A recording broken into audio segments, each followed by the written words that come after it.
Media Mike Radio, the voice of the everyday citizen. Let's rock on the mic.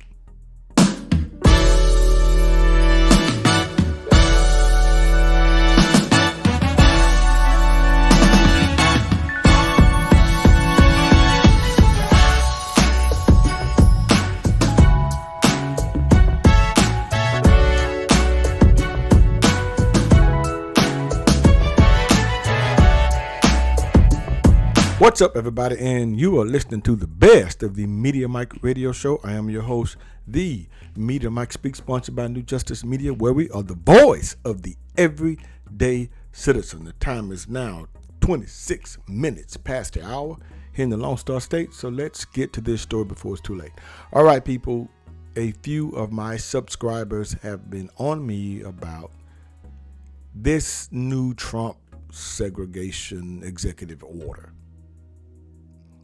Just in case you may have heard about it, I'm just going to attempt to clear up some things regarding this, because you have a lot of people running around panicking. Oh my gosh, we're going back to segregation. I just, as I said before, when people don't value the time to do the research and read and understand with comprehension, to me it just breeds ignorance. And I would hate to believe that is the time we're on now. You know, I don't want to believe that. We are in the information age. That is a fact. There should be no excuse, none at all, for you not being able to look up information and read it and determine for yourself. So let's get to this. And I won't be long. And you let me know what you think. As I said, I'm going to do my best to try to clear this up.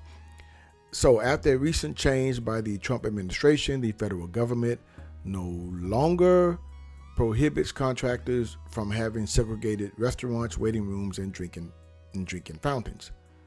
However, what does this really mean? So let me tell you. Things are not what they seem. And I'm going to tell you what this means by that. Now, the segregation clause is one of several identified in a public memo issued by the General Services Administration, known as the GSA, last month, affecting all civil federal agencies.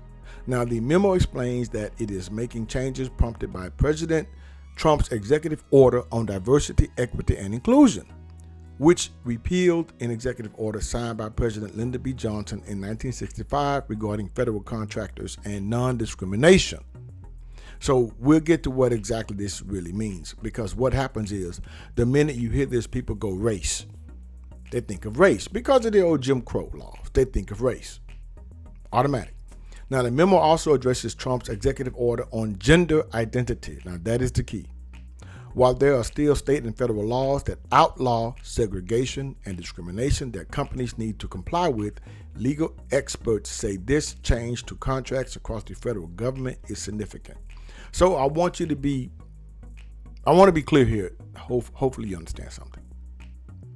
Here's the thing. Any business has the right to refuse service. Nothing to do with what you're talking about is for discrimination. It has the right to refuse service. If you are known to be a disruptor, if you are known to come in there, attempt to enter a building with no shoes, no shirt, sagging pants, whatever, or you look inappropriate, they have the right to refuse service. If the business establishment says you have to have a dinner jacket, you have to dress up, and you come in there with, looking like whatever, and they said it is not according to our dress code, they have the right to refuse you service or not let you enter. That is a fact. That is law. That's by right. You can't sue them for that. But you see, people are not trying to understand that. And the sad part is a lot of people know this.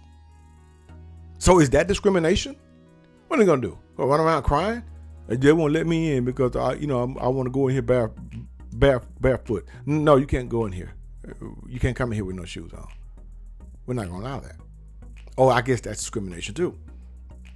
So let's continue here. Now, this law professor, constitutional law is going to try to explain this. Now, it's symbolic, she says, but it's incredibly meaningful in its symbolism. Now, this is Melissa Murray, a constitutional law professor at New York University.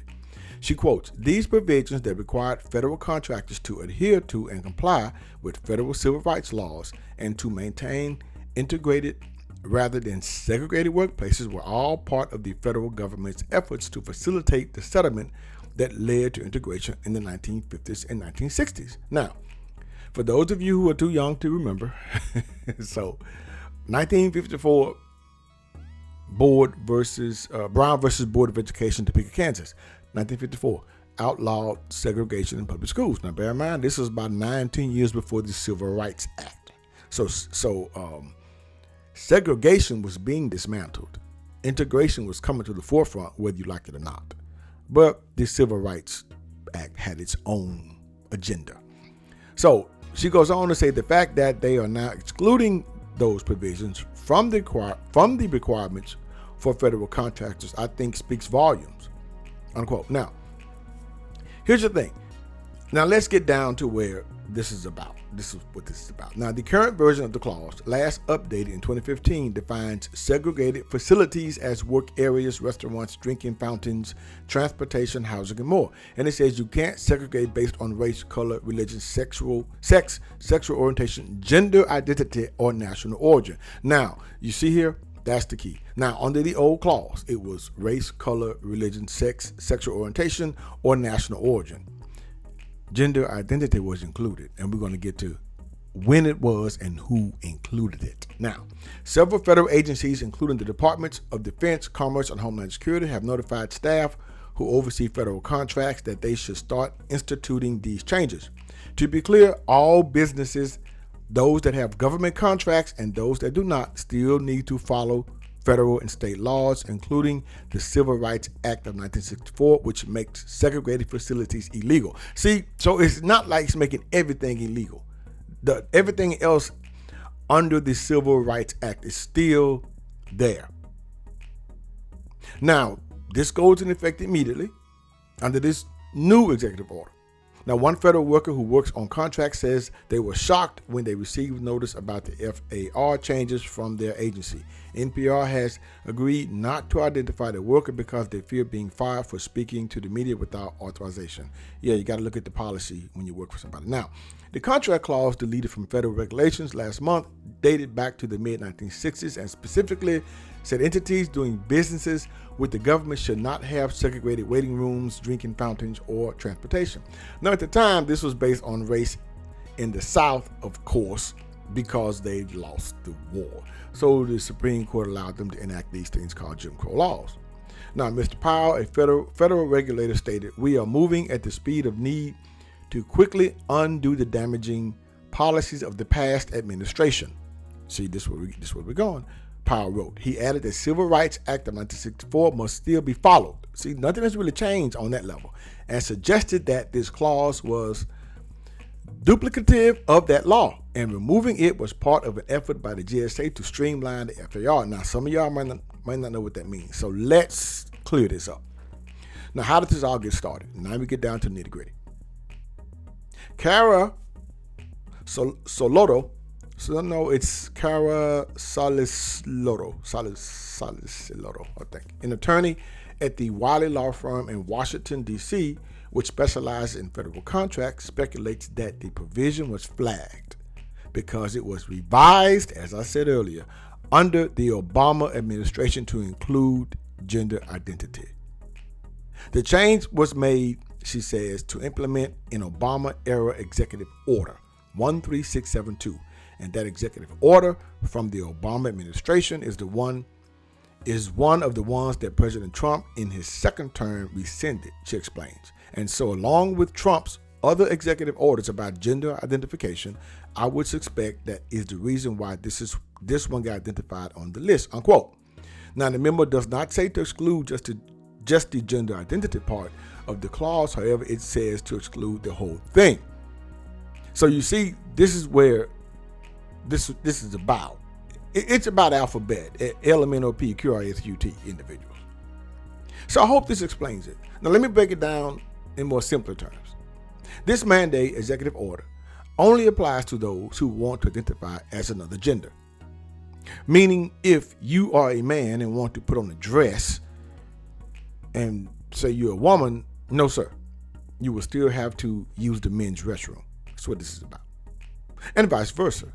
If you are a woman and want to walk around and pretend you are a man, even though you are clearly a biological woman, born as one, no ma'am, you still go into the women's restroom. So if you complain or try and sue, then it will go nowhere because the new order or law prohibits you from doing so. And the government contractor does not have to accommodate you. This is what this is all about. Simple as that. So there you have it. What appears to be what some people call discrimination under the law, not by what they clearly read, only going on what they saw. Is this a return to Southern segregation? I don't think so. I suggest people understand biological science before they start crying about what they believe is the new Jim Crow. Until next time, this is your guy, Mr. Educator, Mr. Communicator, Mr. Free Thinker. Subscribe, share, and like to keep me rocking on the mic. Have a good night. Media Mike Radio, the voice of the everyday citizen. Understand you soon, it won't be long. Keep on, keep running.